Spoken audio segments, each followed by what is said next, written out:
Hey everybody, this is Longhorn Confidential for Tuesday, October 1st. We finally reach October after a nice long September, but I'm Danny Davis at the Austin American-Statesman, joined by Thomas Jones, Cedric Golden. Texas is off this week. They have a bye, but we're still working, so let's just get to it. Texas is 5-0 this season, number one in the coaches poll, number two behind just Alabama in the AP poll, but they were number one for the past 2 weeks, but Alabama obviously with that win over Georgia this past weekend, jumped up from number four. But no matter what way you look at it, Texas has looked very good this season. You look at statistics across the board, they're top 20 in pretty much everything across the board, defense, offense. Offense averaging, I think it's 45 points per game. Defense, they've allowed 35 points the entire season. So there's not much to Wow. complain about. But we know coaches, and coaches are going to find something to complain about. We also know media members, and media members are really going to find something to complain about. So if you're Texas and you head into the bye, Thomas, you're Steve Sarkisian. What is one thing you need this team to work on during this bye week? I'm not. They're a pretty good running team. Texas is. They run the ball decently. They get little bits and pieces of yards here and there, but there's no explosive plays out of that running game. Their points are coming from the big plays downfield, whether it's Quinton Arch and that really good receiving core. They got to find some explosive plays in the running game. Simple as that. I think the longest run by a running back is, I think, maybe 20 yards this year by Trey Wisner. They have to. You got to find some more plays on the ground. Said you're Sark, you're making a cool, $10 million a year, whatever he's making these days.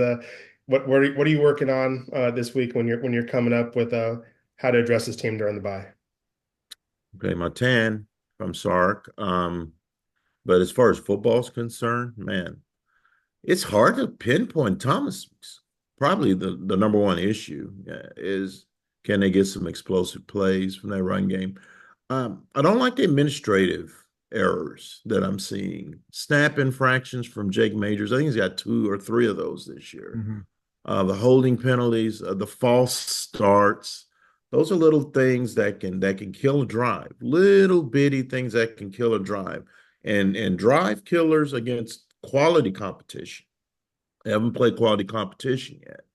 Those kind of things can add up, and good habits are contagious and infectious, but so are bad habits. And so I think the offensive line is easily the most experienced crew on the team. They need to clean their stuff up, cut down on some of those things. The holding penalties are effort penalties. That's going to happen. That's going to happen.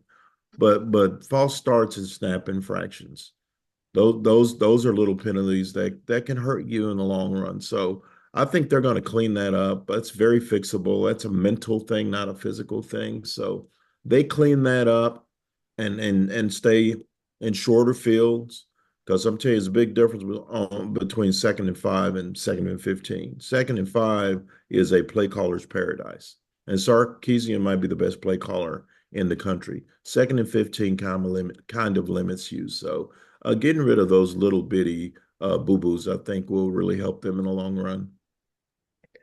I don't love what I've seen from the return game this so far this season. Now, part of that, your cousin Matthew Golden, that's not on him. I mean, you can't do kickoff returns if you're not getting kickoffs, and Texas isn't allowing points, so they're getting like one, two kickoffs a game. So it's not really his fault. But the punt return game, Silas Bolden came over from Oregon State, and he was an all-conference punt returner, and he just has not shown that so far. I think he has one really long return. I think it's like about 35 yards, but he's only averaging 6.4 over his 10 Yeah. returns. And some of those returns have been we've been in the press box, been like, well, what's going on Mhm. back there? So obviously he is talented in the punt return game, and I just would like to see it a little bit more. And I'm sure if you're the coaching staff, you're Jeff Banks or you're a Texas fan, you would like to see a little bit more out of that punt return game because they're getting a lot of punts because that defense is not allowing a lot of points and forcing teams to use their punter a lot. So if they could gain more yards on that and create shorter fields for their offense, which is already doing fine enough, but that would be one area I would address. Now, on the flip side, what is one thing if you're Steve Sarkisian that you are just not worried about at all this week? You're kicking your feet up and saying, "I'm going to focus on something else as opposed to this." Said, we'll start with you. He told us on Monday they're pretty healthy. They're pretty healthy. And the one thing I will say is, A lot of teams, if you lose QB1, they're worried. They're worried. But this year, when they lost Quinn last year, there were question marks because Malik Murphy was an unproven quantity, and Arch Manning was a true freshman. But they just so happen to have the best backup quarterback in the country, so that didn't really affect them. And so as far as the other positions are concerned, they're relatively healthy. They haven't gotten crushed by an ACL or by an Achilles, or that all of that stuff happened before the season. So now that we're 5 games in, they're healthy and things are looking good for them. They probably get Quinn back. Arch has gotten some needed experience behind centers, behind center with live bullets flying, and the offensive line has stayed intact. So I think that is the one area that every team would love to be in Texas' position, to have their best players feeling good and healthy and unbeaten, I might add, going into the bye. It was funny to hear Steve kind of shoot down the notion about this team being really injured when you have like 46 running backs and you're starting quarterback on the injury report. But he's right. For the most part, this is a pretty healthy team, and some of those guys will be back by the time OU rolls around in a couple weeks. TJ, what are you not concerned about with this Texas team? You know, if you're Texas, last year that pass defense was so porous, especially in the two losses, OU and Washington. This year, that secondary, credit Sark and Pete Kwiatkowski and his staff. They moved Jadae Barron out to the outside. They brought in Jalen Gilbo at that star position in the slot. Man, it's really solidified that secondary, and they're tackling so well, especially the safeties, Andrew Makuba and Michael Taft. That must be such a sense of relief for Sark and his staff this year, because the secondary looks deep, they look fast, they don't blow assignments, and they tackle. That's what else do you want at this point? A lot of times when you have a bye week, one of the things we hear is this is a week to get the younger players some reps. The vets get to kind of kick back a little bit of practice, especially the bowl season and the lead up to the bowl game. But one thing I've been impressed with how this class of 2024 has looked. These true freshmen on the roster. I mean, Colin Simmons, Ryan Wingo, they've proved they're only going to be in Austin for 3 years. So go see them now, because Oh yeah. they're going to be in the league in 3 years. Jarrett Gibson's led the team in rushing twice. He hasn't been, some incredible freshman, but he's been a solid contributor to this rushing game. Ty Anthony Smith, he's had some moments. Kobe Black, I know Texas likes what they've seen out of him. Wardell Mack, he's had the interception of the year. He's not getting a ton of playing time, but he's made his playing time count at the end of that Colorado State game. So Mike Kern, the punters, he's looked good the few times Texas has needed him to go punt. So across the board, the guys that have gotten this game from this true freshman class, I like what I've seen. I think they're contributing to this team, and that's what Texas needs. So, I'm sure the freshmen may get a couple extra reps this week during the bye week as they start prepping for Oklahoma. But a lot of these guys don't need them because they're already contributing. They're already showing that they can hang with the seniors and juniors, and I like what I've seen from this class of 2024. Yeah. We're off this weekend. It's a rare weekend off. We get the weekend after the Vanderbilt game, and We are off this weekend. We'll get to that in a second. I'm Okay. off. Thomas is off. Just If you're a Texas fan and you want to know what to do this weekend, what is one game you would like to watch this weekend? We'll save Seth for a second because he's going to be actually working. TJ, what are you going to be watching at Costa de Jones? And I won't mention the game that Seth will be working at. Look, everybody's talking about this SEC decision day in a few weeks when Texas hosts Georgia and Bama faces Tennessee, because those are two of the top 5 teams in the country right now. I'm telling you, on Saturday, watch Tennessee. They travel to Arkansas.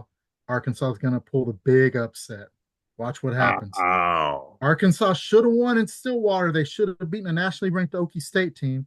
They should have beaten a nationally ranked A&M team in Jerry World last weekend. They get the Volunteers in Fayetteville.